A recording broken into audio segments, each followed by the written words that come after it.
আসসালামু আলাইকুম রহমতুল্লাহি ওয়া বারাকাতুহু। ইরান এবং আমেরিকার যে যুদ্ধ সর্বাত্মক রূপ লাভ করেছে। আমরা বাংলাদেশে বসে যত কথাই বলি না কেন, আমেরিকা তার সর্বশক্তি নিয়োগ করেছে এই যুদ্ধে। আমেরিকা খুব ভালো করে জানে যে এই যুদ্ধে সে যদি পরাজিত হয়, মধ্যপ্রাচ্যে তার যে শৃঙ্খল রয়েছে, সবাইকে সে যেভাবে দাসত্বের শৃঙ্খলে আবদ্ধ করে রেখেছে, এটি ছিন্ন বিচ্ছিন্ন হয়ে যাবে। মধ্যপ্রাচ্য, এশিয়া এবং ইউরোপে তার যে বিশাল বাণিজ্য রয়েছে এবং যে যুযুর ভয় দেখিয়ে, কখনো নিজের ক্ষমতা, কখনো শত্রুর ভয় দেখিয়ে যেভাবে সারা বিশ্বকে শোষণ করে, বিশ্বের ধনসম্পদ আহরণ করে আমেরিকাকে একটা স্বপ্নের নগরী বানিয়ে ফেলা হয়েছে, সব তছনছ হয়ে যাবে। এমনকি আমেরিকা যদি ভেঙে চুরমার হয়ে যায়, টুকরো টুকরো হয়ে যায়, সেখানের সরকারের যদি পতন হয়, তাও অস্বাভাবিক নয়। আমেরিকা সৃষ্টির পর থেকে প্রথম তারা অস্তিত্ব সংকটে পড়েছে। অবশ্য এর আগে তারা সেই যখন আব্রাহাম লিঙ্কনের সময় আমেরিকাতে গৃহযুদ্ধ শুরু হয়েছিল, ঠিক সেই সময়টাতে তারা একবার অস্তিত্ব সংকটে পড়েছিল। আর এখন এইবার ইরানের সাথে যুদ্ধে তারা সেই অস্তিত্ব সংকটে পড়ার ফলে এই যুদ্ধে ইরানকে মাটির সঙ্গে মিশিয়ে দেওয়া হলো, মধ্যপ্রাচ্যকে মাটির সঙ্গে মিশিয়ে দেওয়া হলো, পৃথিবীর সমস্ত তেল ক্ষেত্র চূর্ণ বিচূর্ণ করে দেওয়া হলো, তাদেরকে বিজয়ী হতে হবে। আর তারা ভৌগোলিকভাবে যে জায়গাতে আছে, সারা বিশ্বে তেল না থাকলেও তাদের কিছু আসে যায় না। এর কারণ হলো আমেরিকা এখন পৃথিবীর সবচেয়ে বড় রিজার্ভের অধিকারী, মানে তাদের যে ভূগর্ভে তেল রয়েছে, যারা তেল উঠায় নাই ওখানে জমা করে রাখছে এবং সেই তেল বাড়ছে। পৃথিবী যখন তেল শেষ হয়ে যাবে তখন তারা সেই তেল উঠাবে বেশি ব্যবসা করার জন্য। কাজেই তারা এখন মধ্যপ্রাচ্যের তেলের উপরে নির্ভর করছে ইউজের জন্য, কিন্তু তারা যদি প্রয়োজন মনে করে নিজেদের তেল দ্বারা তারা চলতে পারবে এবং বিশ্ব নিয়ন্ত্রণ করতে পারবে। এখন বিশ্বের সবচেয়ে বড় রিজার্ভ যে তেল, এটার মজুদ আমেরিকাতে, সৌদি আরবে নয়, রাশিয়াতে নয়।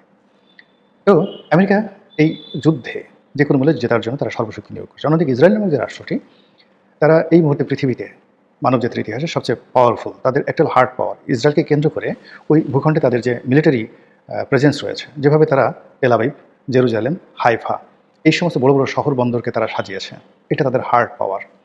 আর তাদের যে সফট পাওয়ার, সারা পৃথিবীর বিজ্ঞান, প্রযুক্তি, শিক্ষা দীক্ষা, ব্যাংকিং, ডলার ব্যবসা থেকে শুরু করে স্বর্ণের বাজার, মিডিয়া হাউস, সবগুলো এই ইসরায়েলি তারা নিয়ন্ত্রণ করছে।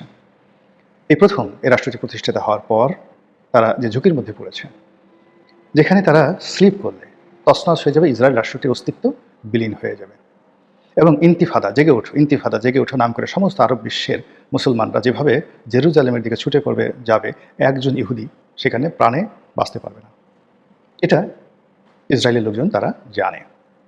ফলে কি হলো, প্রাণান্ত চেষ্টা তারা করছে, তাদের যত লবিস্ট গ্রুপ রয়েছে, যত টাকা রয়েছে, যত ফাইন্যান্স রয়েছে, সারা দুনিয়া থেকে ইসরায়েলি ফাইন্যান্স এখন মধ্যপ্রাচ্যে যাচ্ছে, মানে এই যুদ্ধে প্রমোট করার জন্য।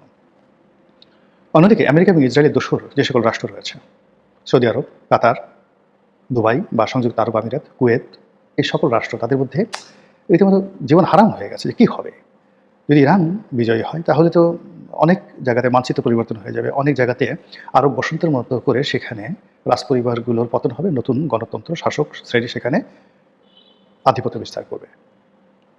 আবার এই যুদ্ধে যদি ইরান পরাজিত হয়, তাহলে ইরান, হিজবুল্লাহ, হুতি, পুরো অস্তিত্ব শেষ, পুরো অস্তিত্ব শেষ। ফলে এই যে একটা টাগ অফ ওয়ারের জায়গাতে তারা এসছে, এটাকে সর্বাত্মক করার জন্য উভয় পক্ষই এটাকে ধর্মযুদ্ধে রূপান্তরিত করতে চাচ্ছে। অতীতে এভাবে বহুবার, এই যে প্রায় ২০০ বছর ইউরোপ এবং মধ্যপ্রাচ্যে যুদ্ধ করেছে, ক্রুসেডের যুদ্ধ করেছে, সমস্ত ইউরোপ দলে দলে গিয়ে জেরুজালেম দখল করার জন্য গেছে। মূলত এই যে ধর্মযুদ্ধ, ওই সময়টাতে রাজনীতির জন্য তাদের কাছে অপরিহার্য ছিল। ঠিক এই মুহূর্তে ইরানের জন্য আর ইসরায়েলের জন্য এটাকে ধর্মযুদ্ধে রূপান্তরিত করা নিজেদের অস্তিত্বের জন্য কতটা গুরুত্বপূর্ণ সেই বিষয়ে খুব সংক্ষেপে আলোচনা করে ভিডিও শেষ করব। মুসলমানরা বিশ্বাস করে যে এই পৃথিবীতে ইহুদিবাদ থেকে রক্ষা করার জন্য একটা সময় ইমাম মাহাদি আসবেন, হযরত ঈসা আলাইহিস সালাম আসবেন, এবং মুসলমানরা ঐক্যবদ্ধ হয়ে প্রায় ১০০ বছর পরবর্তীকালে সারা পৃথিবী শাসন করবে কিয়ামতের আগে আগে। কাজে আমরা দীর্ঘদিন ধরে ইমাম মাহাদি আসবেন, হযরত ঈসা আলাইহিস সালাম আসবেন, এই বার্তা প্রচার করছি এবং সঙ্গে সঙ্গে আমরা উদ্বেলিত হচ্ছি। আমরা এও জানি যে ইমাম মাহাদি আসার আগে দাজ্জাল আসবে। দাজ্জাল আসবে, দাজ্জাল ইহুদির মধ্য থেকে আসবে এবং সারা পৃথিবী দখল করে ফেলবে। সারা পৃথিবীতে দাজ্জালের এত ক্ষমতা থাকবে, সম্মোহনী পাওয়ার থাকবে। এটা আপনি এখন যদি আপনি ফেসবুকের এআই ধরেন, রোবোটিক পাওয়ার ধরেন, কিংবা আপনি ধরুন চ্যাট জিপিটি ধরেন, মুহূর্তের মধ্যে, মানে এই যে এখন ইদানিং যে আপনার সেক্স ডলগুলো হয়ে যাচ্ছে, যারা আপনার সঙ্গে একদম নারীর মতো বা পুরুষের মতো, যারা মেয়ে আছেন তারা পুরুষ সঙ্গী হিসেবে এই সেক্স ডলগুলো ভাড়া করে নিচ্ছেন, they are acting behaving just like human body. এই যুগে এটা হয়ে গেছে প্রযুক্তির মাধ্যমে। ঠিক এইরকম সম্মোহনী কিছু ঘটবে দাজ্জালের আগমনের সময় এবং দাজ্জালের না, এটা মুসলমানদের ভয়। আর অন্যদিকে ইহুদি যারা আছে তারা, আমরা যেমন ইমাম মাহাদিকে আমাদের নেতা মনে করি, তারা মনে করে দাজ্জাল তাদের নেতা। এবং তারাও এই পৃথিবী শাসন করার জন্য, পৃথিবীকে মুগ্ধ করার জন্য আমরা যে ন্যারেটিভগুলো ইমাম মাহিদিকে নিয়ে আমরা তৈরি করেছি, তারা দাজ্জালকে নিয়ে তাদের মধ্যে সেই ন্যারেটিভ রয়েছে যে দাজ্জালের নেতৃত্বে ইহুদিরা এতটা শক্তিশালী হবে যে সারা পৃথিবীতে তারা রাজত্ব করবে। এই জন্য তারা কামনা করে দাজ্জাল আসুক।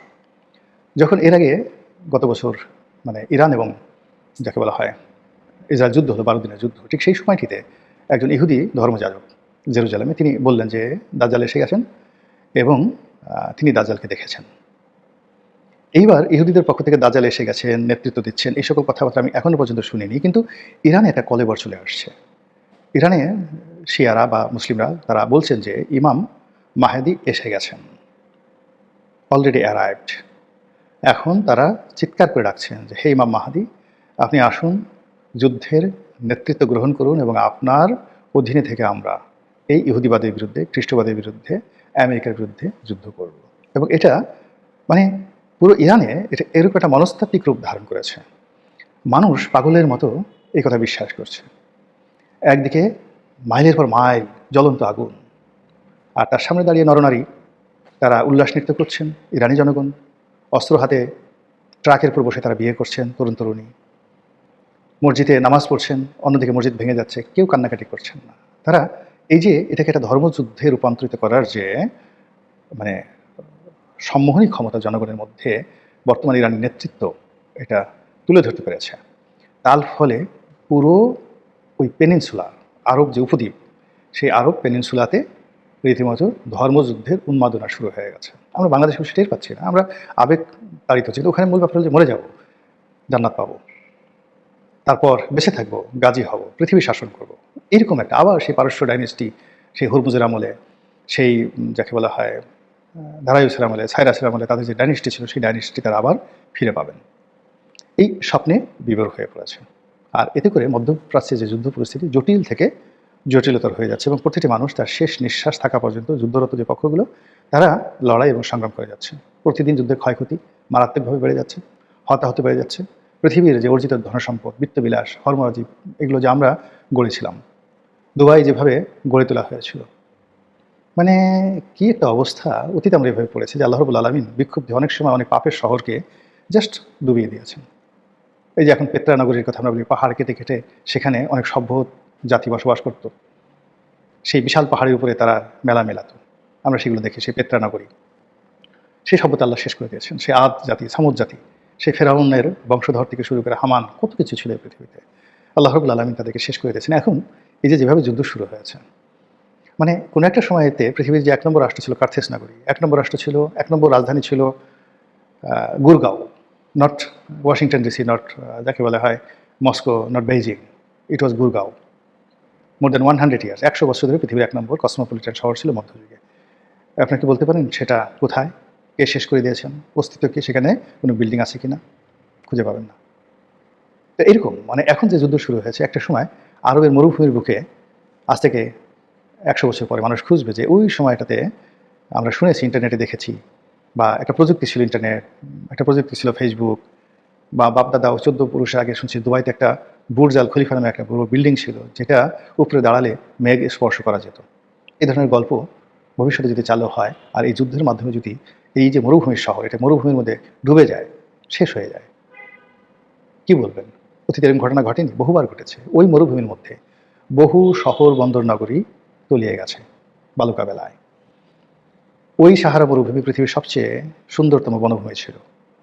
সেই বনভূমি ওখানে চাপা পড়ে সেখানে মরুভূমি তৈরি হয়েছে। পৃথিবীর অনেক সাগর একটা সময় মরুভূমি ছিল, অনেক মরুভূমি একটা সময় সাগর ছিল। তো এই যে পৃথিবীর পরিবর্তন, এটি কখনো প্রাকৃতিক কারণে হয়, কখনো যুদ্ধের কারণে হয়, কখনো বিবর্তনের কারণে হয়, কখনো খোদাই গজবের কারণে হয়। আমাদের এই যে ইরান এবং আমেরিকার যে যুদ্ধ, এটা একই সঙ্গে খোদাই গজব, প্রাকৃতিক বিবর্তন, ম্যালথাসের সূত্র অনুযায়ী প্রাকৃতিক বিবর্তন এবং বিপর্যয়, নাকি মনুষ্য সৃষ্টি সংকট, নাকি অন্য কিছু, আমরা জানি না। আল্লাহর কাছে আত্মসমর্পণ করলাম। এর কারণ হলো মরুভূমিতে আগুন জ্বললে বাংলাদেশ রক্ষা পাবে না, ইরানের আগুন, আমেরিকার আগুন আমাদেরকে ছাড়বে না, আমরাও বিপদগ্রস্ত হব। যুদ্ধ চাই না, শান্তি চাই। স্বাভাবিক মৃত্যুর গ্যারান্টি চাই। কার কাছে? মহান আল্লাহর কাছে। আল্লাহ, আপনি আমাদের পাপ মুক্ত করুন, গুনাহ সমূহ মাফ করুন, আমাদের চরিত্রের উৎকর্ষতা সাধন করুন। আপনার ক্রোধ তৈরি হয়, আপনার কষ্ট লাগে, এই ধরনের আচরণ থেকে আল্লাহ আপনি মানব জাতিকে রক্ষা করুন। আসসালামু আলাইকুম রহমতুল্লাহি ওয়া বারাকাতুহু।